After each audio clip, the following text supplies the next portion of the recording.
Good day, I'm Ngọc Duy, here to keep you informed with today's top stories. Here are the headlines.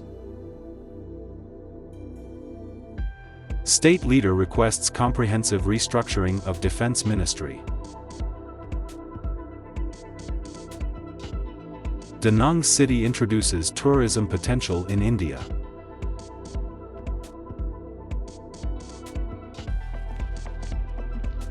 Vietnam emerges as top tourism hotspot.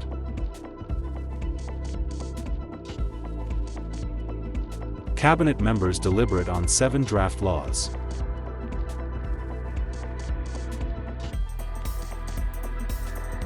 Vietnamese language school in Japan grows cultural roots.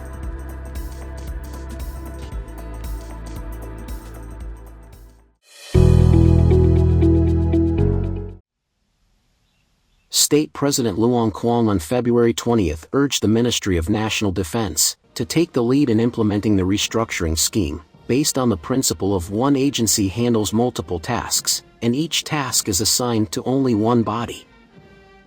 The state leader made this request during a working session with the ministry regarding the implementation of the Politburo's Resolution 05 on the organization of the Vietnam People's Army for the 2021 to 2030 period and beyond. In a report to the state leader on the VPA's progress in implementing Resolution 05, General Nguyen Tan Quang, Chief of the General Staff of the VPA, and Deputy Minister of National Defense, emphasized the military's commitment to building a revolutionary, regular, elite, and modern people's army through a methodical and scientific restructuring process. The ministry has dissolved and merged some units, while establishing new ones to enhance efficiency, eliminating redundancies and reducing intermediate command levels, General Quang added. Commending the ministry's efforts thus far, President Quang highlighted that by the end of 2024, the military had largely met its restructuring goals ahead of schedule, with a more synchronized and efficient organizational structure. He emphasized the need to continue refining the military's composition, ensuring a balanced force structure and avoiding overlaps in responsibilities. The President called on the Central Military Commission and the Ministry of National Defense to reassess Vietnam's current situation in the face of rapid development and preparations for the 14th National Party Congress. They should evaluate the global situation to propose strategic recommendations to ensure the continued implementation of Resolution 5, he added. President Quang also requested the Vietnam People's Army to continue demonstrating strong performance in all areas of combat, work, and production, while ensuring the absolute leadership of the party over the army. Furthermore, he urged the military to take the lead in implementing the Party Resolution 18 on streamlining the political system's organizational apparatus for greater efficiency.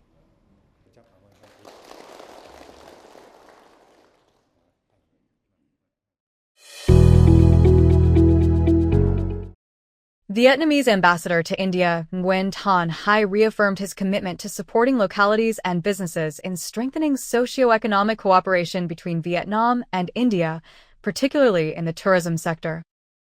This marks the 3rd consecutive year that Da Nang has participated in South Asia's largest annual travel fair, aiming to increase the city's presence in the booming Indian market. The Indian market holds great potential for Vietnam's tourism and aviation industries.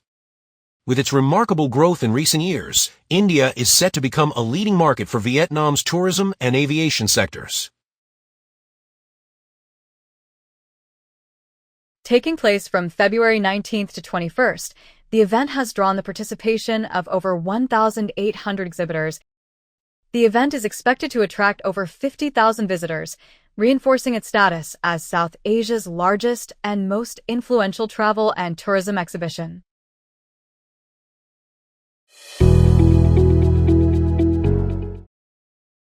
Vietnam has shown strong appeal to international visitors, with recent Google search data revealing a significant surge in foreigners' travel-related queries over the past 3 months, according to the Vietnam National Authority of Tourism's Tourism Information Technology Center. Global searches for Vietnamese accommodation have jumped 15 to 30% from late November 2024 to January this year compared to 2023. The momentum continued into early February 2025, with searches climbing 30 to 45%.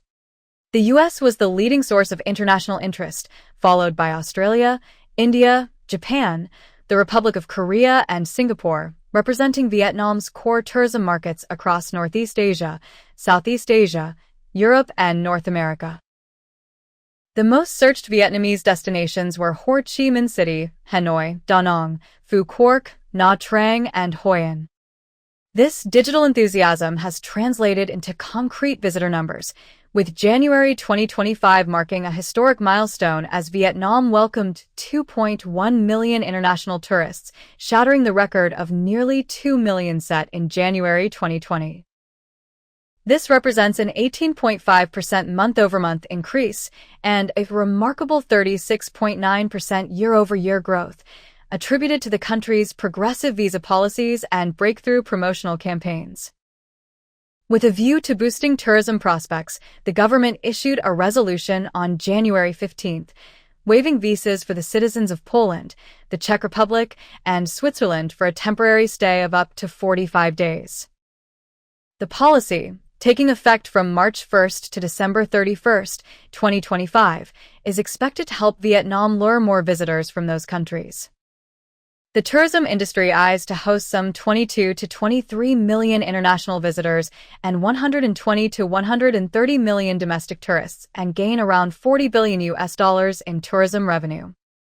By 2030, the sector aims to welcome 35 million international and 160 million domestic visitors, establishing tourism as an economic spearhead.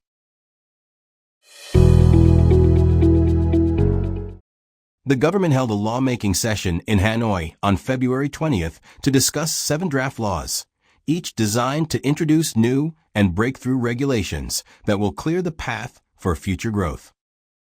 The proposed laws encompass a range of areas, including the law on the state of emergency, the law on amendments and supplements to several articles of the law on product and goods quality, the revised railway law, the law on mutual legal assistance in civil matters, the law on extradition, the law on the transfer of sentenced persons, and the law on personal data protection. These draft laws seek to enhance judicial cooperation in criminal matters, facilitate the extradition and the effective transfer of sentenced persons, while also improving swift and effective response to emergency situations. The bills also seek to strengthen state management over product and goods quality, develop railway infrastructure, including high-speed and urban rail systems, protect personal data, and uphold the legitimate rights and interests of organizations and individuals. Ministries were tasked with ensuring the legislation is coherent, free of overlaps, and aligned with Vietnam's international commitments. The goal is to create concise laws that promote decentralization, clearly define responsibilities, and streamline administrative procedures.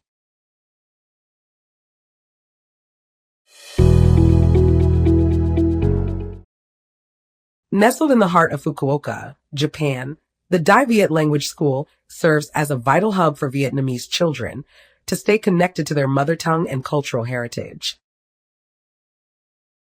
Every weekend, young Vietnamese learners gather there to study their native language and experience traditional customs. During the Lunar New Year, Tet holiday, the school created a festive atmosphere with traditions like exchanging lucky money, New Year's wishes, and enjoying Tet dishes and stories about Vietnamese celebrations.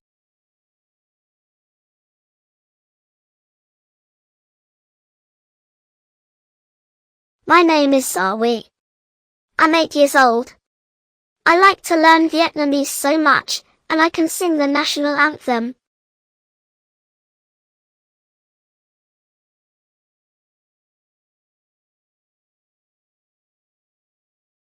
I think it is so important for my children to attend the Vietnamese language class and learning the mother language, because this helps them maintain family connections and preserve their cultural roots. Founded in 2019 under the patronage of the Vietnamese Consulate General in Fukuoka, Dai Viet Language School began with just one class of 8 students and 3 volunteer teachers. However, the COVID-19 pandemic disrupted its operations.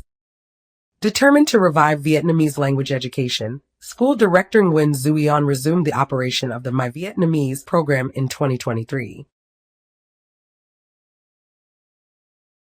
Our goal is to preserve the Vietnamese language for future generations of Vietnamese children born and raised in Japan, as it serves as the foundation for maintaining a united, close-knit Vietnamese community that always remains connected to the homeland. We try to create an environment where students can understand and love the Vietnamese language and people more. And in return, this will help the learning of the Vietnamese become easier. Despite financial constraints, all teachers continue to work on a volunteer basis.